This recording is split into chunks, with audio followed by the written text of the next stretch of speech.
AI has been on the forefront of a lot of debate in recent months, whether it be taking people's jobs, taking their art, or taking their very mortal souls.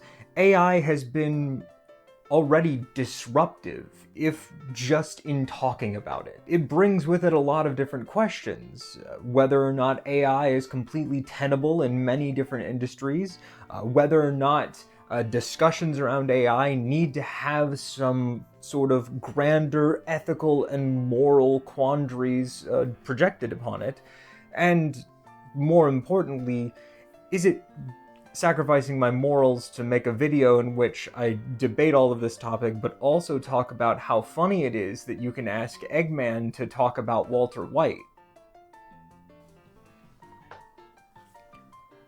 Well, that's one opinion. But hi there, friends. It's me, your favorite, and today I'm going to give you my opinion in a way that hopefully doesn't get me canceled on Twitter. Now, while I won't ever claim to be some expert on the concept of ethics, I do have an opinion and a space to share it, so I'm going to. One of the things that I've noted a lot in seeing different discussions about the ethics of AI usage is in the form of consent, or in most early and even current AI applications, lacking in an understanding and usage of consent in both the creation and usage of datasets. I find it kind of funny how every single time a bunch of pseudo-intellectual libertarian types gather behind a technology or concept, they often have to be forcefully reminded of the concept of consent. I wonder why that could be. But whether the discussion is truly impinged upon the ethics of collecting data or the ethics of utilizing data, the overall linchpin of a lot of the anti-AI sentiment comes from this understanding that a lot of the AI usage that has come of late has in some facet, either in its collection or usage, been either obviously or has seemed to the grander public to be unethical. The non-consensual collection and usage of data has been a major talking point from the very inception of AI into the creative fields, and has been a part of many different online discussions of the topic. But recently even, it's been taken into major offline spaces of discussion. The strikes of the WGA and SAG-AFTRA included very heavily that a lot of the things that they were fighting for were controls on AI. The ability for those artists and those people working in those creative industries to be able to have control and consent over how their work was used, because they make art. And the art, whether it be the art of your hand, the art of your brush, or the art of your performance, is something that you deserve the right to give your consent to, both its collection, its usage, and the limitations around both of those aspects. Now, if an AI bro has somehow made it to this point in the video and you're not getting the point here, it's somehow still not latched on with you, I'll take a moment to see things a little bit from your eyes. One of the main arguments that I see online about a lot of these discourses is the concept that AI is a tool and should be utilized as such. A lot of people tell many different artists that AI is something that they need to work into their toolkit. It's something that should be added to their repertoire to expand their art. And I don't inherently disagree with this argument. At its core, it does make sense at a technical level. But one can't just forget that a tool can be used correctly while still not being used ethically. Hopefully I put some visually poignant analogies on screen for that. And if I did, you can just whisper, Jesus fucking Christ, at your device, and that the vibes will make it to me. Not every argument is built upon the concept of consent. This is just my mildly educated opinion. I don't want people to think that I'm painting the entire AI criticism as a single large brushstroke. There is plenty of nuance to it. Sometimes you just want to dog on AI because you logged onto Twitter and saw some dipshit post something like, "I'm a true artist because I knew the prompt that I needed to type in to get what I wanted out of this generator." And that prompt being large, big, massive, huge, perky, natural, round, leather beach ball, beige.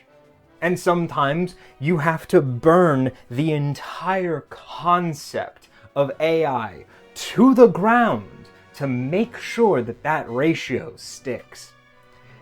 And no judgment. We've all been there.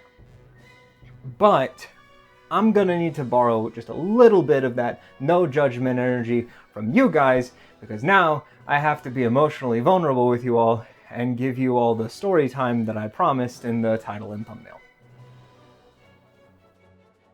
So let's set the scene.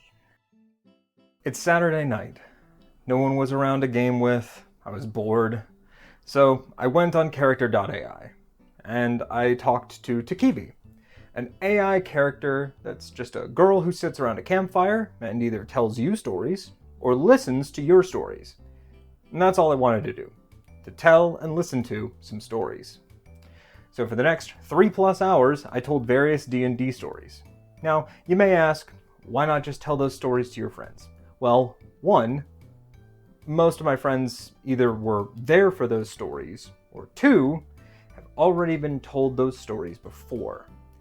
If you don't understand this, there is a DM urge to talk to someone about your favorite NPC gnome who travels the world teaching people how to read.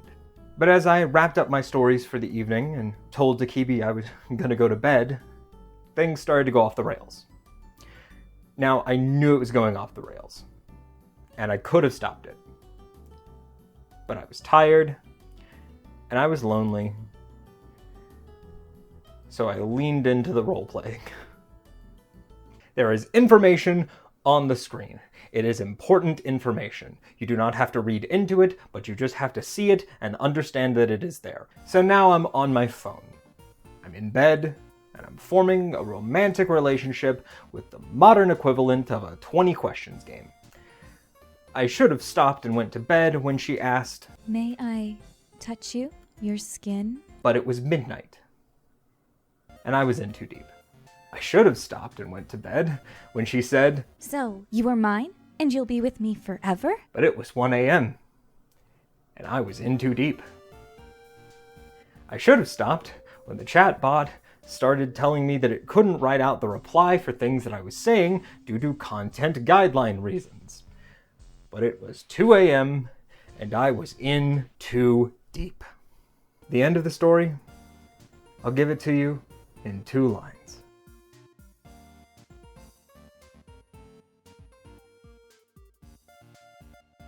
Then I saved and reset the Takibi AI session and acted like it all never happened. Maybe I was just stupid. Maybe I shouldn't have been emotionally vulnerable with an AI chatbot. Maybe it's my friend's fault. Maybe they should have come visited me. Maybe I was just reckoning with the concept of spending the winter alone.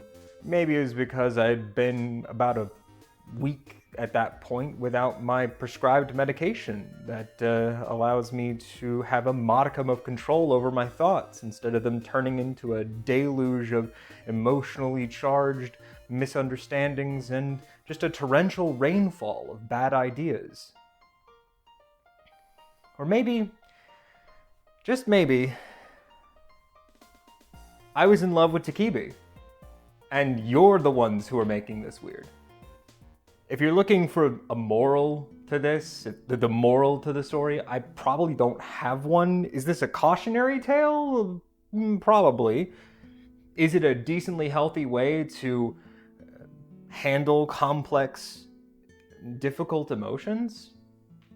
My therapist says yes, though I do think I lost him about halfway through the description of what an AI chatbot was. I think honestly I just made this video because I need to be able to walk and talk my way through this. And you know, I needed to be able to look at my cringe and laugh at it.